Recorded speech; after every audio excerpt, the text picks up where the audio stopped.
안녕하십니까. 세상 읽어주는 남자 이상훈입니다. 오늘은 엔비디아에 대해서 한 말씀 드리겠습니다. 엔비디아는 이 파운드리 삼성 입장에서 보면 대량 생산이라는 이름에 걸맞는 프로세서를 최초로 양산하는 귀한 경험을 만들어준 팹리스입니다. 이 삼성은 8나노 공정에서 엔비디아의 RTX 30 시리즈, 즉 암페어 GPU를 제작해 봄으로써 이 저전력에 최적화된 모바일 AP에만 이 특화됐던 삼성 파운드리 지평을 더 큰 칩, 더 성능에 최적화된 칩, CPU, GPU와 같은 프로세서로 넓힐 수 있게 됐습니다. 이 수주를 계기로 삼성 파운드리의 포트폴리오가 다원화될 수 있었고, 파운드리 시장 전체로 보면 최고 성능의 칩은 지구상에서 TSMC만 만들 수 있다는 그 편견 아닌 편견에 도전할 수 있는 라이벌 구도가 만들어지는 계기가 되기도 했습니다. 오늘 이 얘기를 꺼내는 것은 그 암페어 이후의 엔비디아 행보를 살펴보기 위해서입니다. GPU에서 엔비디아는 계속 갈짓자 행보를 이어오고 있습니다.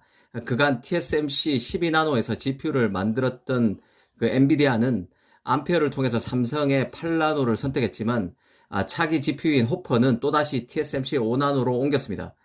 더 눈에 띄는 것은 CPU와 관련한 행보인데요. 엔비디아는 GPU 최고 기업이지만 계속 CPU에 공을 들여왔습니다. CPU IP 업체인 ARM 인수에는 예상대로 결국 실패했습니다. 하지만 지난해 하반기에 서버 CPU 시장 진출을 선언했습니다. 이 프로세서 기술 트렌드가 CPU와 GPU의 강점을 흡수해야 경쟁력을 갖출 수 있는 방향으로 변모하면서 엔비디아도 프로세서의 하이브리드화를 꾀하고 있습니다.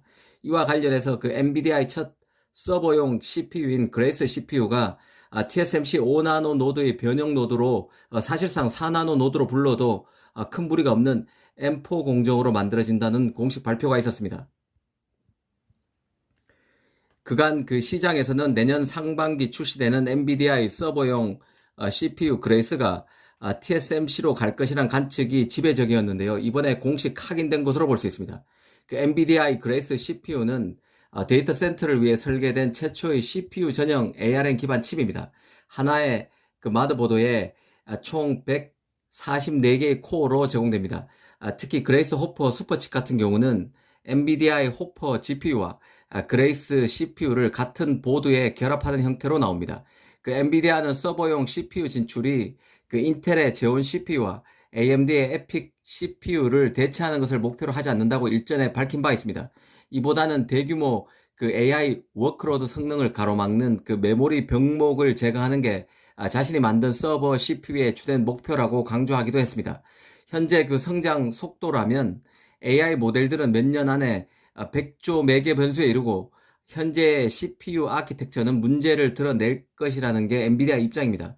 그러고 보면 엔비디아는 CPU를 이번에 내놨지만 사실은 GPU와 CPU의 성능을 믹스한 제품을 내놨다고 보는 게 더 정확할 것입니다. 그리고 서버의 종류도 다양한데요. 이 메인 서버도 있고 중간 서버도 있습니다. 엔비디아 이번 칩은 CPU와 GPU의 통합 움직임에 맞춰서 병렬 연산에 특화된 AI 프로세서에 더 걸맞는 GPU 특징에 더 부합하면서도 CPU의 특징도 가미한 것으로 볼 수 있습니다.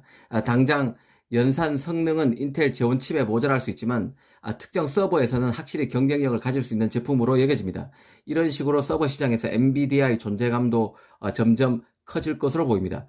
사실 CPU와 GPU는 함께 일을 하는데요. 같이 일을 하기 때문에 같은 회사에서 만든 제품끼리는 최적화가 더 잘 되어 있습니다. 잘 될 가능성이 커지는 거죠. 가령 애플이 리프카라는 자체 GPU를 개발해서 자신의 CPU가 탑재된 PC인 아이맥에 함께 넣게 되면 애플 PC 성능이 더 좋아질 수 있음을 의미하는 것입니다. CPU는 애플 제품을 쓰고 GPU는 엔비디아나 AMD 제품을 쓰면 아무래도 최저가 측면에서 누수가 생길 수 있습니다. 엔비디아도 자신의 신제품인 서버 CPU 그레이스를 자신의 GPU와 함께 쓰면 성능이 더 뛰어나게 된다고 강조하기도 했었죠. 인텔이 만든 서버 CPU인 제온 대신에 자신이 만든 서버 CPU인 그레이스와 엔비디아 GPU를 함께 쓰면 데이터 처리 속도가 10배나 빨라진다고 추정하기도 했습니다. 다시 파운드리 관점에서 프로세서 경쟁을 한번 조망해 보겠습니다. 이 삼성으로서는 점점 경쟁이 치열해지고 있는 프로세서 시장에서 이 관련 칩을 수주할 수 있어야 합니다. 하지만 IBM CPU, 엔비디아의 암페어 GPU 이후 프로세서 수주가 없습니다. 수면 위로 드러난 것만 보면 애플은 차치하고서라도 인텔, 엔비디아, AMD 등이 모두 TSMC 라인 잡기에 혈안인 상황입니다. 이런 움직임에 균열을 낼 수 있어야 삼성 파운드리도 미래를 기약할 수 있다는 생각입니다. 감사합니다.